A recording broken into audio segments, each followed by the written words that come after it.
Cambedo da Raia, Chaves, 1946. 2 pontos vermelhos brilham na noite. Os GNRs acabam os cigarros, deixam cair as beatas e apagam-nas com a ponta da bota. Está na hora de cumprir as suas ordens. Ao longe, 2 homens alinham lança-morteiros e olham para o céu estrelado, calculando a parábola de destruição. O seu alvo é um aglomerado de casas onde se esconde o maior bando de criminosos da região. Carregam o morteiro, fazem os últimos ajustes e disparam. Passam-se meros segundos e a centenas de metros o morteiro cai com um estrondo e uma bola de fogo na pequena aldeia transmontana de Cambedo da Raia. O exército português abria fogo sobre o país que jurara defender. Esta é a história da Batalha de Cambedo.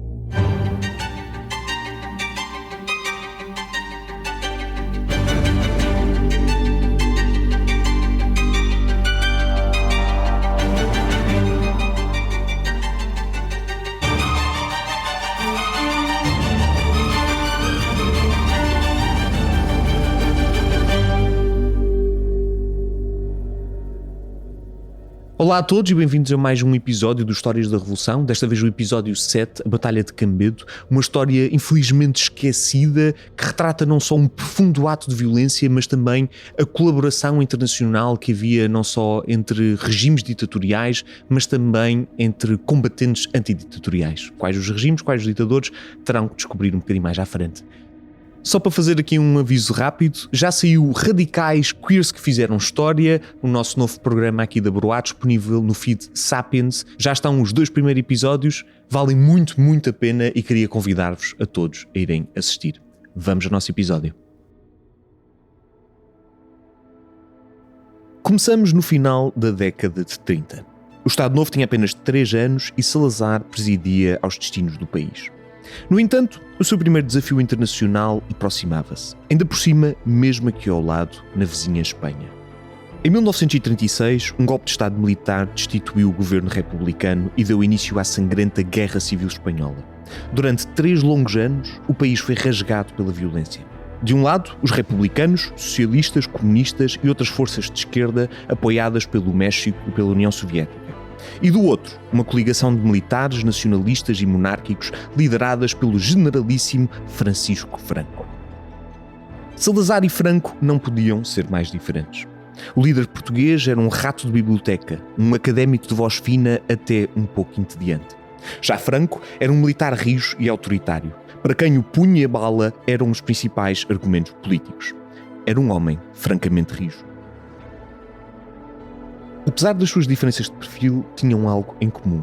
Ambos detestavam as forças socialistas e comunistas e ambos sonhavam com um nacionalismo unificador e ordeiro, nunca interrompido pelo pluralismo democrático. Por isso, Salazar apoiou os nacionalistas de Franco, juntando-se a uma lista de aliados que incluía a Itália fascista e a Alemanha nazi. Tudo boa gente. E quando, em 1939, a Guerra Civil Espanhola finalmente acabou, o generalíssimo saiu vitorioso e centenas de milhares de espanhóis foram levados a enterrar em valas comuns. Portugal ganhou um país vizinho totalmente alinhado com a ideologia de Salazar. Mas longe de Madrid ou de Lisboa, a percepção da guerra era algo diferente. Em especial, junto à sinuosa fronteira entre Portugal e Espanha, conhecida como a Raia. A linha imaginária entre os 2 países desenhava-se em curvas e contracurvas, rasgando prados, acompanhando rios, dividindo montanhas e escondendo-se à sombra das escarpas. Era permeável, mal defendida e tão mal sinalizada que era comum alguém entrar e sair do seu país sem se dar conta. Por isso, os portugueses e espanhóis da Raia eram mais do que vizinhos, praticamente dividiam casa. Portugueses trabalhavam em território espanhol e vice-versa. Muitas espanholas engravidariam de portugueses e vice-versa. Pela fronteira passavam batatas, legumes, carne, azeitonas, cigarros, todo o tipo de contrabando e até armas. E era comum para os nacionais de ambos os países visitarem o país vizinho durante as festas populares, misturando tradições gastronómicas, poéticas e musicais. A fronteira estava lá, mas era, acima de tudo, simbólica.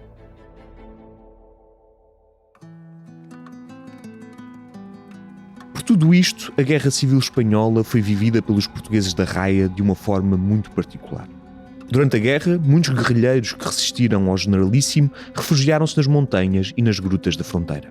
Quando as coisas se complicavam em Espanha, era comum darem um salto a Portugal, aguardar algumas horas, alguns dias e depois voltar ao combate. Isto foi especialmente verdade no norte do país e na fronteira com a Galiza, de onde eram naturais milhares de guerrilheiros galegos cujas famílias desde há muito se davam com os portugueses. Para os transmontanos, os perigosos guerrilheiros espanhóis eram, na verdade, os seus primos e amigos, filhos ou sobrinhos de velhos companheiros ou gente da terra que resistiam corajosamente a uma guerra violenta. E por isso, quando a guerra terminou e os guerrilheiros ficaram sem destino, asfixiados por um novo regime que os mataria se os descobrisse, a velha colaboração transfronteiriça salvou-os da miséria. Na década que seguiu à guerra, os guerrilheiros vinham a Portugal trabalhar na lavoura ou negociar no contrabando. Tocavam as suas gaitas de foles à volta da fogueira, nas procissões e festas populares de Trás-os-Montes. Pernoitavam em casa de portugueses que lhes davam cama e comida. Eram boa gente que merecia respeito e apoio. No entanto, não eram santos.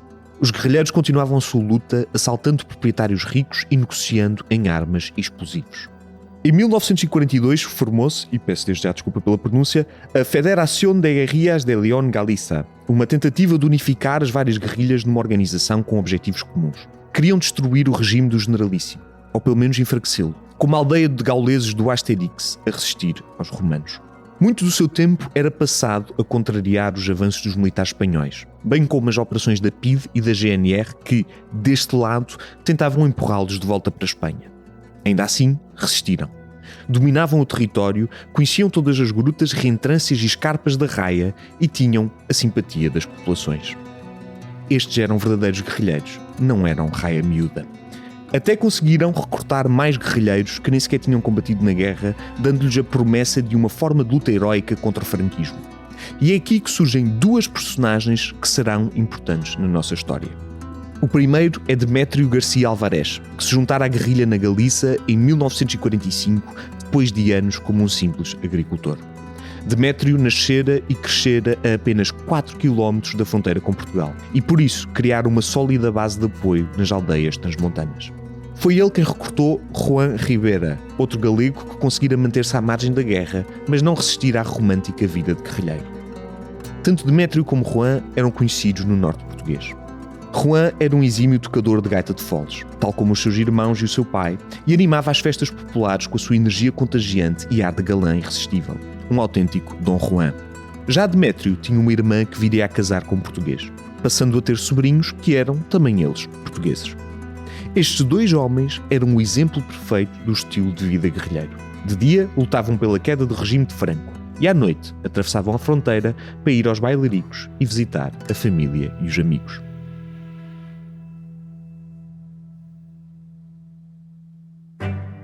Mas nem sempre as suas vindas a Portugal eram inocentes. Em 1946, Juan Ribera e outros guerrilheiros desceram à aldeia de Negrões, no concelho de Montalegre, e executaram a sangue frio um tal António da Sousa Pinto. Diziam que durante a guerra, Pinto tinha denunciado um espanhol que se refugiara em sua casa e que acabara arrastado para o outro lado da fronteira, entregue aos franquistas e fuzilado sem misericórdia. Mais tarde, os guerrilheiros arrependeram-se do assassinato de António da Sousa Pinto. Tinham invertido a ordem natural das coisas, atacando em Portugal e escondendo-se em Espanha, quando habitualmente faziam o contrário. E pelo caminho, deram ao Estado Novo uma excelente oportunidade de aumentar as incursões pela raia e pintar os guerrilheiros com outras cores, em particular com vários tons de chumbo. Para o Estado Novo, a prioridade era despolitizar os guerrilheiros. Não eram lutadores pela liberdade, nem sequer inimigos políticos de Franco. Eram criminosos, salteadores, malandros, malfeitores. Não eram heróis, eram cobardes. Espalhavam o terror pela raia, fazendo a vida negra aos humildes camponeses portugueses. E qualquer exemplo de criminalidade dos guerrilheiros era vendido à opinião pública como prova desta narrativa. Por exemplo, em outubro de 1946, os portugueses acordaram com uma notícia aterrorizadora. Uma caminhoneta que fazia o trajeto Braga-Chaves, a caminho da Feira dos Santos de Montalegre, fora violentamente assaltada por 6 galegos, que roubaram carteiras, relógios, fios de ouro e medalhas de santos. Pior, tudo indicava que os assaltantes pertenciam ao grupo de Juan Ribera, o gaiteiro assassino. Aqui estava o terror guerrilheiro a espalhar o caos na população inocente. Só mais tarde se viria a saber que o assalto à caminhoneta fora, na verdade, uma operação de bandeira falsa. Tudo fora planeado pela PIDE e pelas autoridades espanholas, que ajudaram a recrutar 6 atores para desempenhar o papel de guerrilheiros, enquanto Juan, a quilómetros de distância, tocava a sua gaita de foles pelas ruas de uma qualquer aldeia. Numa frase, era tudo mentira. Mas para o resto do país, o norte de Portugal começava a parecer um faroeste. E o Estado Novo aproveitou este momento de ouro para dar o derradeiro golpe nos guerrilheiros. Aldeia de Cambedo da Raia, Chaves, dezembro de 1946. Era de madrugada e os cães começaram a ladrar. Um latido ou outro não seria de estranhar, mas os fiéis cães da aldeia pareciam estar a fazer de propósito para acordar os donos. Algo de estranho se passava. Os homens mais corajosos atiraram um casaco sobre os ombros e saíram de casa para investigar. Para lá das casas da aldeia, pela estrada acidentada que ia dar a Chaves, descia a toda a velocidade uma fila de viaturas cortando a calma transmontana com o ronco dos seus motores. Minutos depois, a povoação estava cercada por dezenas de agentes da GNR que saltavam dos caminhões de espingardas erguidas e tomavam posição no perímetro da aldeia. Enquanto isso, outros GNRs entravam pela aldeia gritando ordens à população. Deviam manter a calma, deviam voltar para as suas casas e fechar a porta, deviam fazer o que lhes mandassem. E a aldeia de Cambedo percebeu imediatamente que o dia do juízo final chegara. Vinham prender os guerrilheiros. Para seu azar, Juan escolhera exatamente aquela noite para dormir em casa de Engrácia Gonçalves, uma senhora de idade que conhecia o seu pai e costumava dar-lhe guarida. Ao ver os GNRs tomar as ruas, Juan percebeu que tinha pouco tempo. Acompanhado pelo filho de Engrácia, saltou pela janela e correu pelas ruelas de cabeça baixa. Ainda se cruzou com um PIDE e um guarda republicano, mas sacou da sua pistola e atingiu-os a ambos. De seguida, mergulhou na vegetação que cercava a aldeia, escapando por milímetros aos polícias que patrulhavam o perímetro. Ia fazer o que sempre fizera: fugir. Saltaria a fronteira até as coisas acalmarem, nem que fosse para proteger a Dona Engrácia e os seus amigos portugueses. Mas ao galgar a colina que o levaria até à fronteira, Juan olhou na direção de Espanha e sentiu o chão a escapar-lhe por debaixo dos pés. Alinhados ao longo da linha do horizonte, de espingardas levantadas e poderosos holofotes acesos, estavam centenas de elementos da Guarda Civil Espanhola, estrategicamente colocados para apanhar os guerrilheiros que tentassem fugir. Era uma armadilha.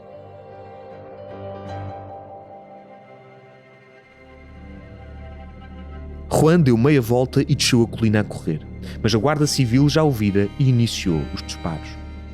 Cá em baixo, alguns GNRs largaram-se a correr na direção do tiroteio. E em Cambedo, a população ouviu alguns segundos de tiroteio. Depois, as espingardas calaram-se. Seguiu-se um minuto de silêncio. E, finalmente, um único disparo rasgou a noite. Era óbvio. Juan fora apanhado e estava morto. Mas a operação não ficaria por ali. A notícia espalhou-se depressa entre os vários pelotões da GNR. Juan e os seus homens tinham-se escondido na aldeia de Cambedo, e dezenas de GNRs destacados por outras aldeias na imediação acorreram até ali. É difícil encontrar números definitivos, mas entre guardas republicanos, elementos da PIDE e Guarda Civil Espanhola é possível que a aldeia de 300 habitantes estivesse cercada por quase 1000 homens. Começaram as buscas. Casa a casa, os guardas republicanos bateram às portas de madeira e exigiram entrar, dando encontrões aos agricultores e a mulheres idosas. Procuravam os guerrilheiros, os galegos, os malfeitores, quem lhes estaria a dar guarida, quem os protegia. Vários homens e várias mulheres eram levados pelas autoridades, tanto verdadeiros guerrilheiros como gente inocente acusada de ter qualquer ligação com os alegados criminosos. Mas ao chegar a uma casa em particular, a GNR foi recebida com uma salva de metralhadora. Ali vivia Manuela Garcia, galega, casada com um português e nada mais, nada menos do que a irmã do guerrilheiro Demétrio.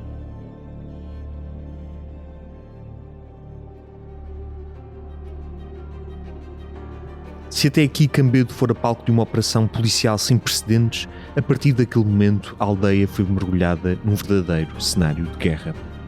Durante um dia e meio, Demétrio e outro guerrilheiro, Bernardino Garcia, trancados a 7 chaves dentro de casa e com as armas a espreitar pelas frestas das portas e janelas, resistiram corajosamente aos avanços da GNR e da PIDE. E em resposta, as autoridades portuguesas perderam a cabeça. Vieram homens da PSP, vieram soldados do Regimento de Caçadores de Chaves, melhor nome de regimento de sempre. Os homens eram tantos que foi até preciso montar tendas de campanha. Lançaram-se granadas de mão. Tentou-se gás lacrimogéneo, mas felizmente o vento soprava na direção contrária. Outro habitante da aldeia foi forçado a pegar fogo ao próprio palheiro para intimidar os sitiados e abrir um novo flanco de ataque. E durante a noite, acenderam-se projetores fortíssimos, ligados a um gerador que iluminaram cada centímetro da casa esburacada de balas. E ainda assim, de dentro da pequena casa, continuavam a voar rajadas de balas. Demétrio e Bernardino, o galego e o português, resistiram a tudo, lado a lado. Finalmente, as autoridades perderam a paciência e foram buscar o lança-morteiros. Mais de 70 projéteis de guerra voaram pelos céus de Cambedo, caindo ora no pátio da casa, ora nas casas à volta, que foram reduzidas a ruínas. Acontecia o impensável. Tropas portuguesas bombardeavam território português. Os habitantes da aldeia, que não tinham sido presos e que ouviam tudo escondidos nas suas habitações, viriam a descrever mais tarde o horror daquelas horas. O ruído das balas, das granadas e dos explosivos. O som das pedras a chover sobre a aldeia. O cheiro a fumo, a gasolina e a pólvora. Os gritos desesperados daqueles que viam as suas habitações reduzidas a pó e pedregulhos. E apesar do terror que viviam, apesar do absurdo de verem a sua pequena aldeia transformada num campo de batalha, tudo aquilo lhes era estranhamente familiar. Aqueles sons e aqueles cheiros eram exatamente iguais ao dos relatos dos guerrilheiros galegos quando descreviam os bombardeamentos e incursões militares das forças franquistas.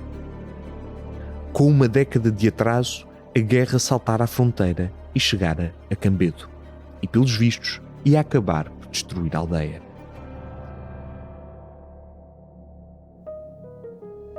Ao nascer do sol, a casa estava praticamente reduzida a escombros. E os sitiados pararam de disparar. De súbito, um lenço branco emergiu de dentro de um enorme forno de pedra onde os 2 homens pareciam ter-se refugiado. Era sinal de rendição. Dezenas de homens caíram sobre o forno, vermelhos de fúria, e Demétrio foi arrancado lá de dentro, algemado e atirado ao chão. O facto de ter sobrevivido a tudo isto era um milagre. A sua cara estava coberta de pó e de lágrimas, a sua boca contorcida num jogar de sofrimento. Quando lhe perguntaram o que era feito de Bernardino, respondeu que o corpo ainda estava dentro do forno. O seu companheiro tinha-se suicidado com um tiro na cabeça, preferindo a morte a ser apanhado. E com isto, Demétrio foi arrastado para dentro de um carro e levado da aldeia onde nunca mais voltaria. Já os soldados, guardas republicanos e PIDES responsáveis pelo cerco arrumaram os seus equipamentos e fizeram-se à estrada. Para trás, deixava uma aldeia semi-destruída, uma coluna de fumo negro que subia aos céus e uma população traumatizada até o fim dos seus dias. Na manhã seguinte, começou o SPEN. Os jornais descreveram em traços heroicos a operação policial. O século fez manchete com: 2 dias lutaram encarniçadamente forças da GNR e do Exército contra o famoso grupo de bandoleiros que atuavam em Trás-os-Montes e acabou por se render. O chefe do bando foi abatido, mas morreram também 2 soldados da GNR. O jornal celebrava a morte de Juan e a rendição de Demétrio, descritos da seguinte forma: qualquer deles era pessoa que não vacilava em abater fosse quem fosse para levar a cabo os seus desígnios. Segundo a imprensa, os guerrilheiros tinham feito a aldeia de Cambedo refém, impedindo até os habitantes de sair de casa. E a GNR e a PIDE, corajosamente, tinham feito tudo para libertar aqueles pobres camponeses. A narrativa do Estado Novo era simples. O bando de criminosos tinha sido desmantelado e a paz voltava ao norte de Portugal, onde o povo agradecia às autoridades a sua operação salvadora. Mas a verdade era bem mais complicada.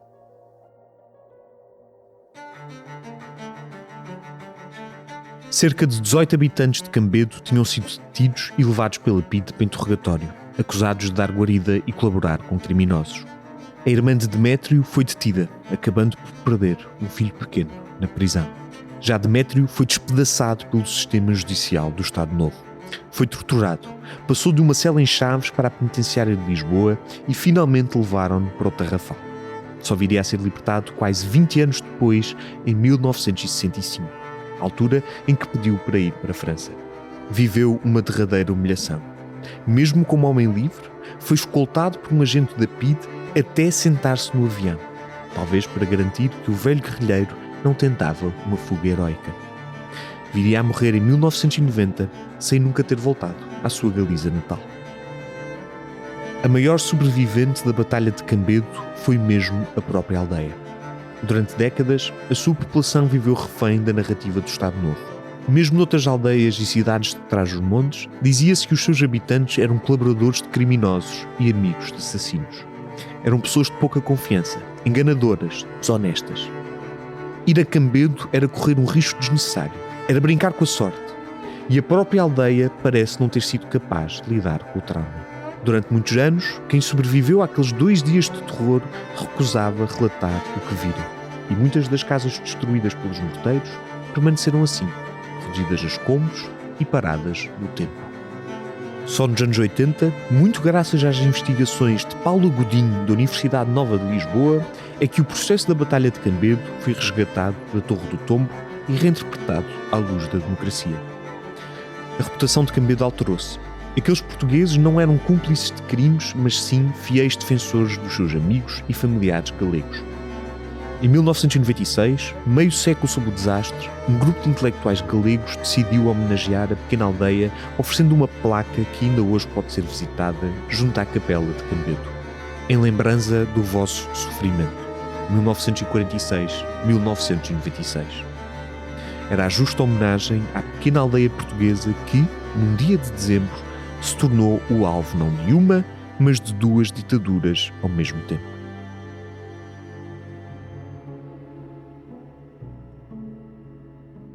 A história de Cambedo é uma história extremamente importante por 3 motivos diferentes. Primeiro, porque nos permite perceber a complexa rede de relações que existiam entre Portugal e Espanha, não só na perspectiva dos 2 regimes ditatoriais, mas também das populações e dos movimentos antiditatoriais.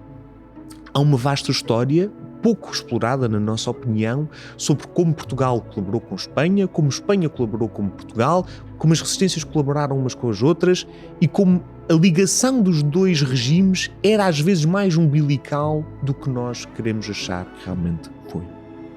Segundo, Cambedo é essencial para não esquecer um terror que nós não acreditamos ser possível. O exército português não só a abrir fogo, mas a bombardear território português e cidadãos portugueses para colaborar com um regime estrangeiro. A Guarda Nacional Republicana, a PIDE, a PSP, o exército português, não por vontade própria, mas por vontade de um regime político, abriram fogo contra as suas próprias pessoas, contra a sua própria população, e isso não é recordado o suficiente. É um trauma do qual nós não nos devemos esquecer e rezar para que nunca mais possa alguma vez acontecer. Por fim, Cambedo leva-nos a uma última reflexão muito importante: o desaparecimento da história. Esta história não é tão conhecida quanto devia ser. Esta história não está no nosso imaginário tanto quanto deveria estar, e isso é uma pena e isso é um prejuízo para todos nós. Por isso é que achamos tão importante enfatizar o papel de Paula Godinho e da sua investigação neste processo. É preciso mais pessoas a contarem as nossas histórias, a nossa história, e garantir que este legado, neste caso tão trágico, mas noutros casos tão positivo, não é esquecido. Nós temos um papel de recordar estas histórias, de manter vivas estas histórias da Revolução. Há também uma última reflexão que nos deve encher de uma sensação de esperança, que tem a ver com a ligação das pessoas do norte de Portugal com a região da Galiza. Essa relação é bonita porque é longa e mostra-nos que, apesar dos regimes, apesar das figuras políticas, apesar das circunstâncias em que cada um de nós vivemos, continuam a haver vizinhos que vivem lado a lado, trabalham e colaboram juntos uns com os outros e que permanecem eternamente irmãos e amigos com o passar do tempo.